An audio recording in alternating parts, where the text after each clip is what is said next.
Assalamualaikum warahmatullahi wabarakatuh. Kembali lagi dengan saya Rusli Saputra, mahasiswa IAIN Pontianak, Fakultas Ekonomi Bisnis Islam, Program Studi Ekonomi Syariah. Saya akan menjelaskan sedikit melalui video ini tentang faktor-faktor mempengaruhi efisiensi kebijakan moneter di Kalimantan Barat.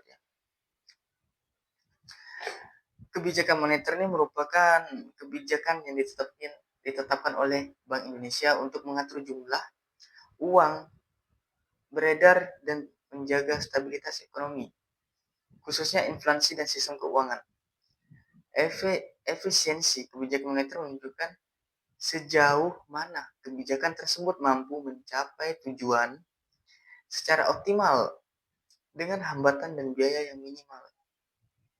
Dalam konteks daerah seperti Kalbar, efisiensi kebijakan moneter tidak hanya ditentukan oleh kebijakan di tingkat pusat, tetapi juga sangat dipengaruhi oleh kondisi struktural, geografis, dan sosial ekonomi daerah. Struktur perekonomian daerah ini salah satu faktor utama yang memengaruhi efisiensi kebijakan moneter di Kalbar adalah struktur ekonominya.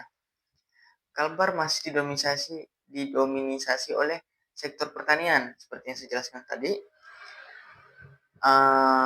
Di video sebelumnya ada saya jelaskan sektor pertanian dan perkebunan, perdagangan, sektor primer berbasis sumber daya alam.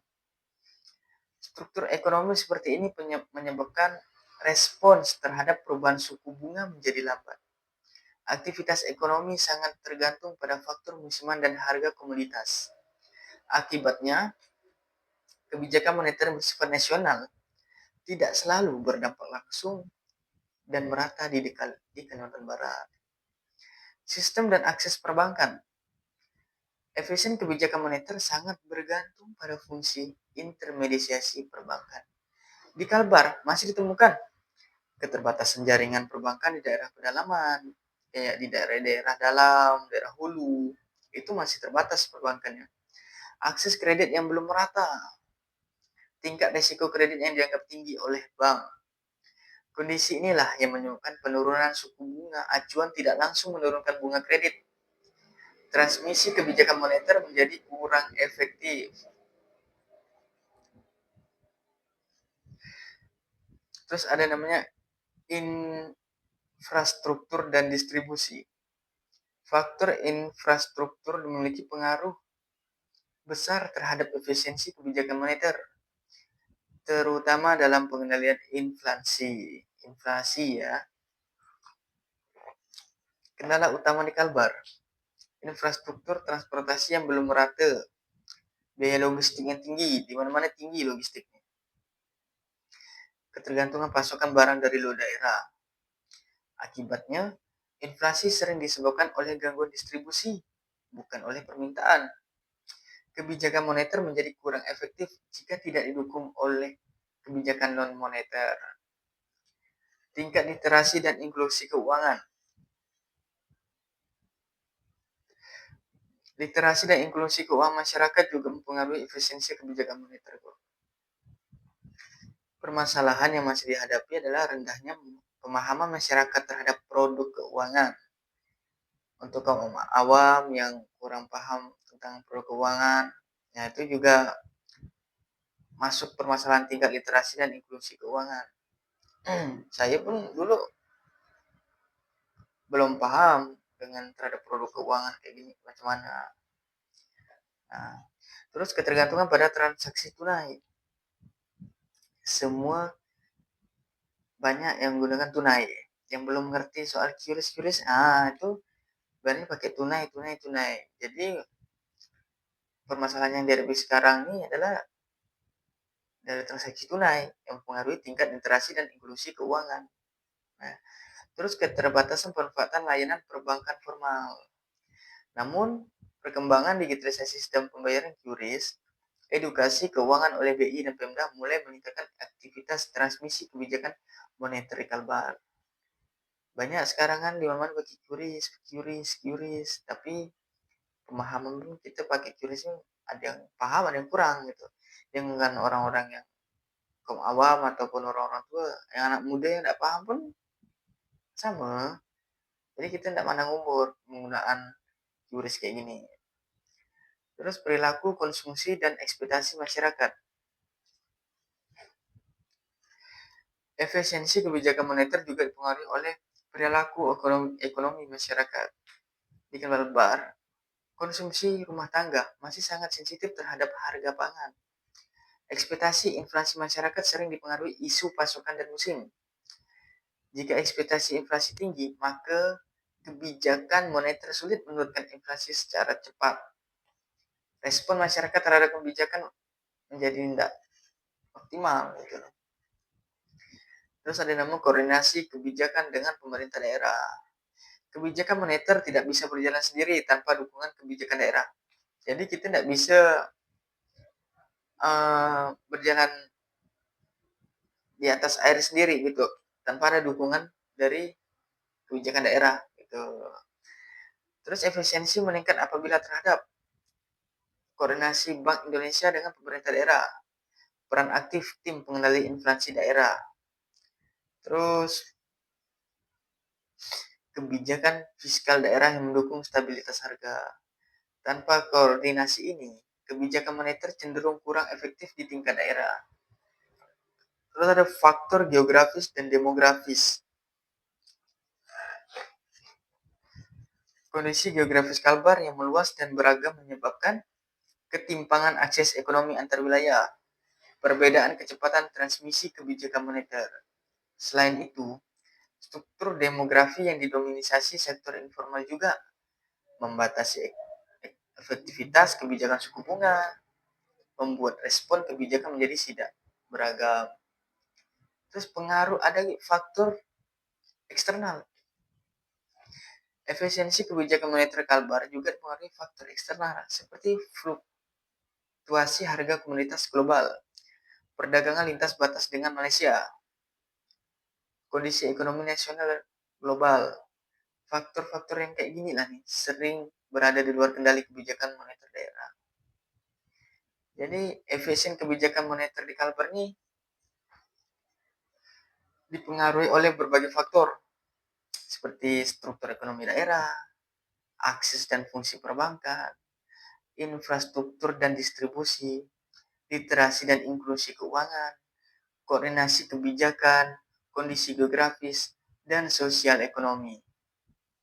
Karena dari itulah, agar kebijakan moneter lebih efisien diperlukan sinergi antara kebijakan moneter dan kebijakan daerah, penguatan struktur ekonomi, peningkatan inklusi keuangan dan infrastruktur. Dari tiga inilah biar kebijakan moneter itu lebih efisien gitu loh. Maka diperlukan dari tiga yang saya jelaskan.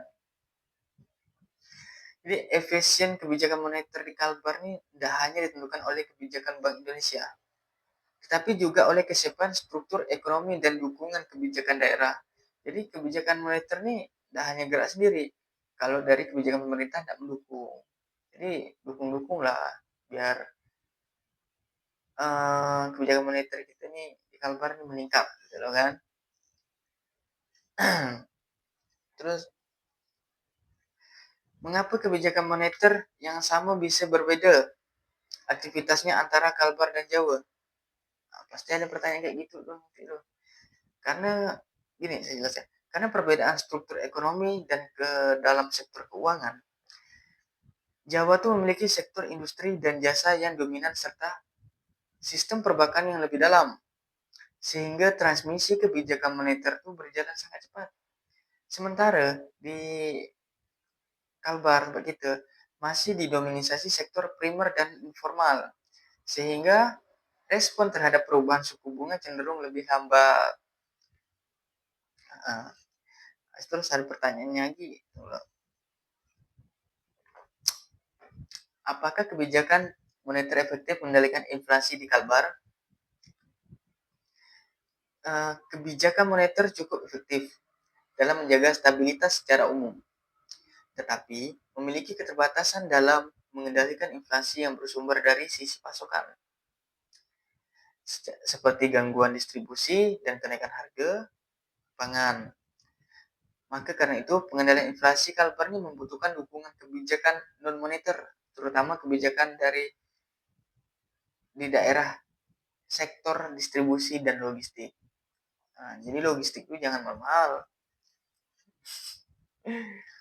Terus mengapa penurunan suku bunga acuan itu tidak selalu diikuti peningkatan kredit di kalbar? Apa?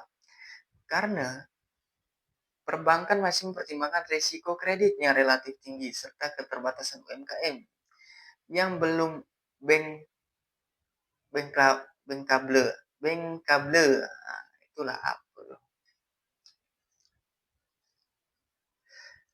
Selain itu, permintaan kredit juga dipengaruhi oleh ekspektasi pelaku usaha terhadap kondisi ekonomi, bukan hanya tingkat suku bunga. Itu sejauh mana faktor geografis mempengaruhi efisien kebijakan moneter? Faktor geografis sangat mempengaruhi karena wilayah yang luas dan infrastruktur yang belum merata memperlambat transmisi kebijakan moneter. Biaya logistik yang tinggi juga memicu inflasi struktural yang tidak dapat sepenuhnya dikendalikan oleh instrumen moneter. Nah, jadi dalam konteks semua yang tadi saya jelaskan, terus ada beberapa pertanyaan, misalnya itulah ya pertanyaannya. Dalam konteks Kalimantan Barat ini, efisiensi kebijakan moneter sangat bergantung pada kondisi struktural daerah, sehingga memerlukan sinerga antara kebijakan moneter fiskal dan kebijakan pembangunan daerah. Gitu loh. Nah, mungkin hanya itu yang bisa saya jelaskan di dalam video ini.